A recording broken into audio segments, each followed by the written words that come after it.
Binisita ni Judy Santa Maria, Sanya Lopez, Jen Oinisa ang Mall of Asia para i-promote ang kanilang pelikula na pinamagatang Midnight Girl. Nakasuot sila ng kulay purple t-shirt at sa ground floor pa lang ay mainit na ang pagtanggap sa kanila ng mga tao.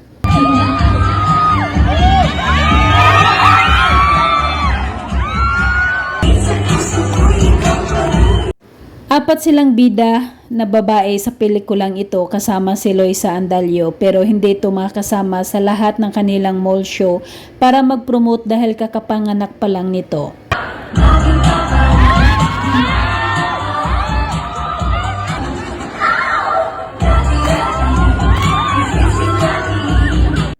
Tuduhataw sa pagsayaw ng laban-laban o bawi-bawi sina Judy Santa Maria, Sanya at Jen Oinisa kasama ang kanilang mga backup dancers na ikinatuwa naman ng kanilang mga manunood.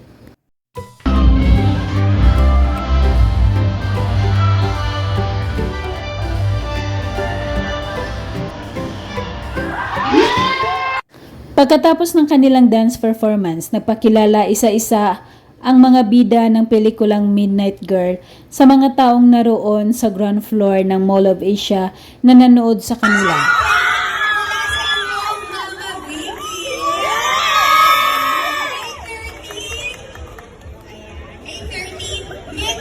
Bago magtapos ang kanilang programa, kasama ang mga tao sa likuran, nagkaroon sila ng group picture. Kasama din sa kanila ang director ng naturang pelikulang Midnight Girl. Ang kanilang pelikula ay mapapanood sa big screen this coming May 13.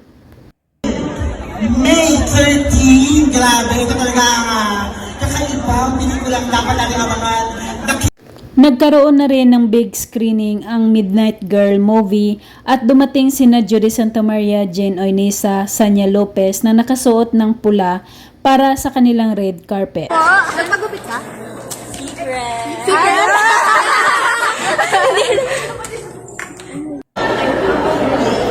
Ay, Ma'am Jody!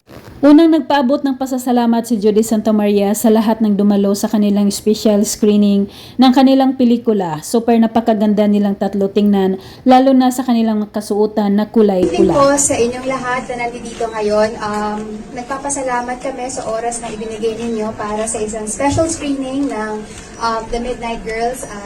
Nakatanggap ng magandang flower bouquet ang tatlo na naglalaman ng mga iba't ibang kulay ng bulaklak. Makikita sa mga mukha nila ang saya at excitement dahil malapit na mapapanood ang kanilang pelikula.